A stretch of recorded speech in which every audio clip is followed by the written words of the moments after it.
This video is brought to you by Glass, with a never-before-seen alternate opening and deleted scenes. Watch now on digital, on Blu-ray and 4K Ultra High Def, April 16th. After 19 years, M. Night Shyamalan still has us mesmerized. Welcome to Watch Mojo, and today we're counting down our picks for the top 10 things you need to know about Glass.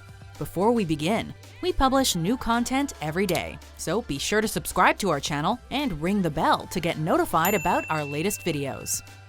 For this list, we're looking at the most fascinating details and Easter eggs relating to M. Night Shyamalan's Glass. We'll be touching on plot elements from Glass, Split, and Unbreakable, so consider this your spoiler alert. Number 10. It's filled with comic book references. As Glass tries to redefine the superhero genre, it also pays plenty of respect to comics as a whole. Mr. Glass also talks about creating Dunn's superhero persona, much like how Joe Chill inadvertently created Batman. Wallace, Joey, I'm fast. That's fine. Just take it easy. All the superhumans have unusual weaknesses too, with Dunn experiencing water like it's kryptonite, and Kevin's vulnerability to his name recalling Mr. Mxyzptlk. I skywrote my own name. Backwards. Twice. Several fans have also compared Mr. Glass's awakening to The Dark Knight Returns, when a comatose Joker returns to crime after hearing Batman's name.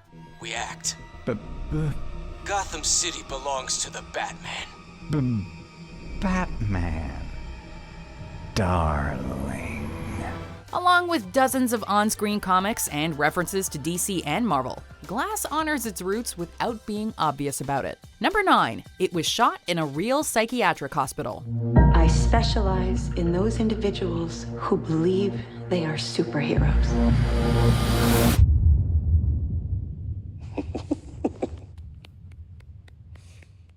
Good for you. Rather than building a set in a studio, Glass filmed in an actual psychiatric institution to establish their look. For Dr. Staples' evaluations, M. Night Shyamalan used the Allentown State Hospital in Pennsylvania. The building had been closed back in 2010, though it looked state-of-the-art within the movie. Allentown locals were hired as extras. Shyamalan grew up in Pennsylvania himself, and had previously filmed scenes for Signs and The Sixth Sense in nearby counties. Given that much of the film took place in a hospital, it helped that the crew used an authentic location. Number 8. Shyamalan considers it to be the first truly grounded comic book movie. Everything extraordinary can be explained away, and yet it is true. In his announcement panel for Glass at Comic-Con, M. Night Shyamalan made the bold claim that it would be the first really grounded comic book film. Glass gives its heroes and villains only moderately impressive abilities, like enhanced strength, intelligence, and climbing skills. In fact, the relative mundaneness of these powers leads the movie's characters to question whether they're really superhuman at all. Shyamalan stated that this was part of his overall style, where the supernatural starts to feel almost rational. As a realistic take on powers, vigilantism, and violence, Glass explored comics in a way few have tried before. It will have limits. This is the real world, not a cartoon. And yet some of us don't die from bullets. Some of us can still bend steel. Number 7. The 24 Personalities. My name is Patricia. I have no question there are 24 identities I'm Mary Reynolds. Por favor, señora. We almost got you, bro. that live in that body with you. The beast is coming any minute now for you guys. On top of his animal-like abilities as the Beast, Kevin Wendell Crumb is best known for the numerous personalities who inhabit his mind. The American sublime. Do you even know what that means? No. In Split, we met the childlike Hedwig, the level-headed Barry, the callous and perverted Dennis, and the polite but malevolent Patricia. It's good. It's got paprika in it. We also glimpsed Jade and Orwell, but in Glass, we get to see 20 out of the 24 personalities that crowd Kevin's head. I am Mr. Pritchard. I'm a professor of cinema, specifically Japanese, 1950s to the 1980s. And I have absolutely no idea what I'm doing here. This is possible thanks to lights in his room that force him to switch personalities. Keep a lookout and you'll notice that the room also has a large collection of toothbrushes for each personality. Number 6. M. Night Shyamalan appears in all 3 movies. Can I put my hands down now? Shyamalan's appearance in Glass was not a one-off affair, since he also showed up in Unbreakable and Split. While each cameo seemed innocent individually, Glass established M. Night as the same character in all 3 films. In Unbreakable, Shyamalan portrayed a druggie whom Dunn confronts at a sporting event. For Split, he played Jay, a landlord with some messy habits. Glass sees Jay walk into Dunn's new security shop and recognize him on the spot. Jay even talked about his shady past before he discussed his dead tenant from the events of Split. By turning these small cameos into a subtle character arc, Shyamalan brought more intrigue to the trilogy as a whole. Hey, how'd you know the trash would be spilled? How can I say this, Jay? You're not the most meticulous of people. Number 5. The movie was originally supposed to be over 3 hours long. No, the movie was 3.5 hours long. I had to, trim it up a bit before you guys saw it. That can't be easy.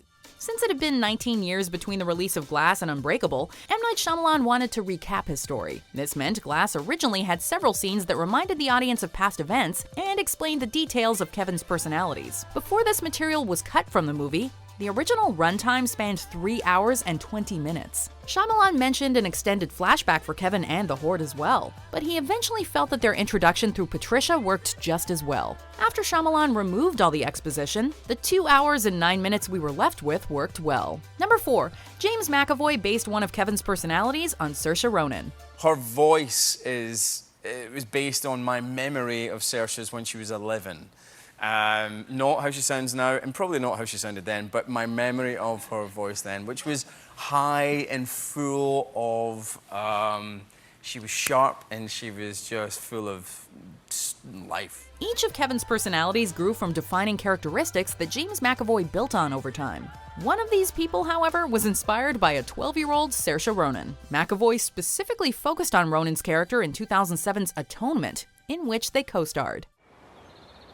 I want to thank you for saving my life. I will be eternally grateful to you. The Horde personality was framed around Saoirse's lively cadence when speaking, rather than her accent. Though James never named the specific personality that Ronan inspired, he did say it was, quote, one of the twins. While adapting Ronan was certainly a strange choice, it gave fans another detail to obsess over on repeat viewings. Number 3.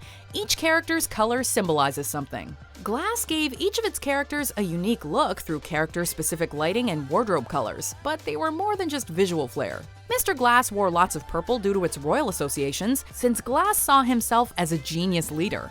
Dunn, on the other hand, was filmed with plenty of green for its life-giving connotations. Yellow tones were used for the Horde based on their use in various Eastern religious traditions. This was due to the beast's savior complex, as he sought to save the broken. As great as the different hues were as a stylistic choice, they also helped Shyamalan give more depth to his characters. Today is your coming out party. At least you know what to wear. Number 2.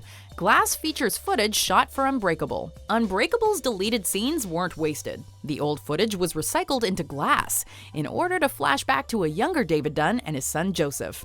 Their conversation, in which Joseph reveals that he's discovered his father's secret identity, foreshadows Joseph's sidekick role at the start of Glass. By recycling the footage, Shyamalan saved himself extra filming, and also avoided the hit-or-miss results of de-aging and recasting characters in flashbacks. Given the massive time gap between Unbreakable and Glass, he must have been pretty happy he hung on to it.